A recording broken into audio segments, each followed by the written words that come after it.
Welcome back to Sam's Safe Space, where it's always a safe space to be you.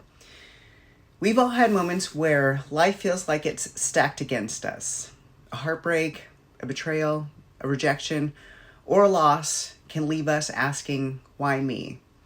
Why does this always happen to me? And here's the truth. Sometimes we really are the victim.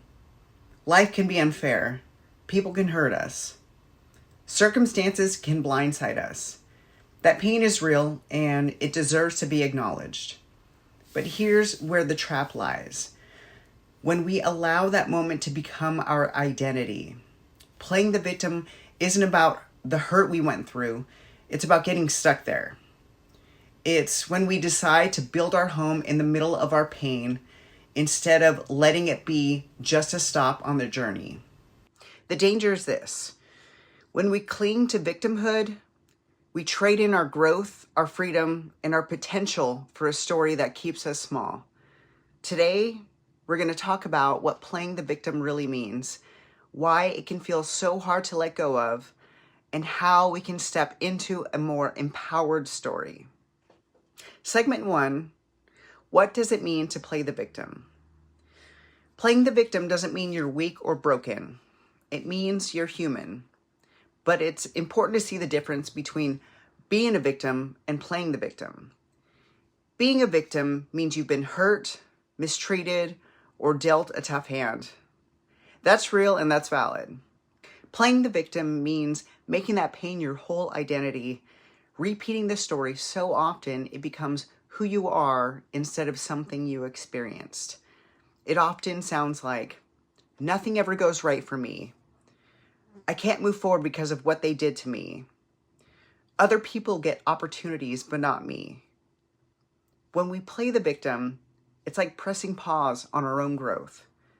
The story plays on a loop, and instead of seeing possibilities, we only see barriers. Here's a reflection prompt.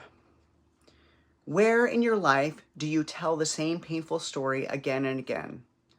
Does it define you, or does it free you? Segment 2, why we slip into the victim role. For as long as I could remember, I played the victim to my story. My story of how different people hurt me in different ways. Every betrayal, every wound, every word spoken against me became another reason to shut down. It made me stop trusting people. It made me afraid to be in public without having a panic attack. It made me want to close myself off from the world. And here's what I learned.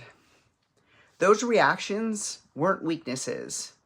They were survival.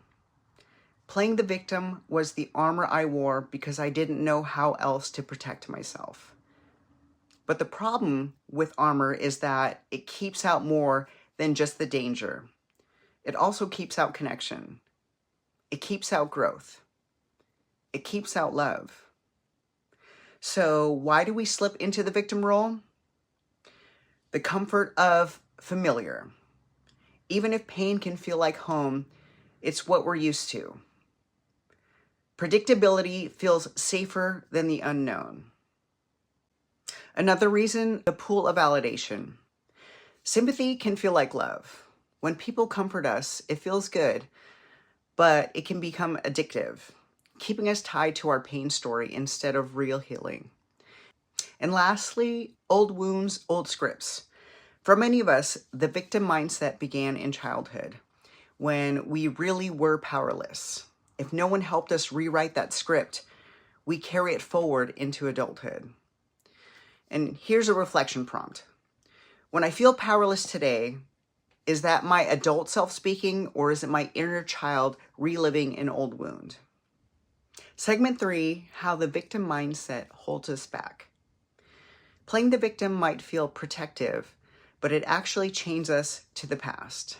It blocks growth. If I believe I'm powerless, I won't take action. Growth requires risk, and the victim role convinces me risk is pointless. Its cycles repeat, the same toxic relationship, the same job dissatisfaction, the same self-sabotaging habits, because deep down, I expect failure or rejection. Identity shift. Instead of saying, I went through something hard, we start saying, I am someone bad things happen to. That shift locks us into a smaller version of ourselves. It drains energy. Carrying victimhood is like walking with a backpack full of bricks. It's heavy, exhausting, and it leaves little room for joy or vision.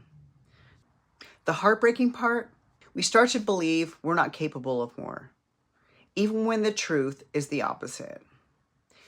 And here's a reflection prompt. What opportunities or dreams have I avoided because I'm convinced myself the outcome is already decided against me? Segment 4, breaking free from the victim role. The good news, victimhood is a role, not your destiny. And like any role, you can step out of it. Step 1, awareness. Notice your inner language. When you hear yourself say, I can't because, pause, ask, is this the truth or is this the victim role speaking? Step 2, reframe responsibility. Responsibility doesn't excuse harm. It means reclaiming your power to respond. You didn't choose the pain, but you do choose the next step. Step 3, rewrite the story. Try saying, this happened, but it doesn't define me. It's shaping me. Shift from why me to what is this teaching me? Step 4, empower your body. Journaling, gratitude practice, affirmations, breath work, and somatic movement help release the stuckness of victimhood, not just in the mind, but in the body. Step 5, choose your circle wisely. Victimhood thrives in environments where people enable the story. Surround yourself with those who lovingly call you higher. And here's a daily mantra. I am not what happened to me. I am what I choose to become. And a reflection prompt, if I stepped into my life as the hero instead of the victim, what would change today? In closing, I want you to picture this. Life gives us all a backpack. Some days is filled with the light things, moments of joy, laughter, connection. Other days, it's packed with stones.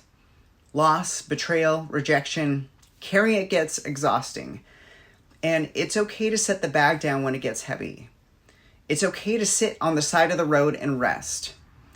But the mistake is when we unpack the bag, spread out all the pain, and decide to build our home there. Rest is temporary. Living there is optional. The power is in picking the bag back up, not with resentment, but with strength. Because inside the bag aren't just wounds. They are also lessons. There's proof that you're still here. And here's a final thought. You may not control what gets placed in your bag, but you do control how you carry it and how far you'll go with it. Don't live in your pain.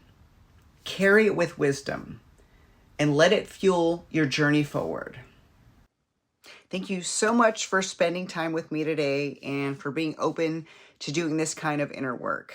Remember, breaking free from the victim mindset is a journey. It's not about perfection, it's about progress. If this episode resonated with you, I'd love it if you share it with someone who might need the reminder that they are stronger than their story. And don't forget to follow along Spotify or YouTube so you never miss an episode of Sam's Safe Space. Until next time, be gentle with yourself, keep moving forward, and know that it's always a safe space to be you.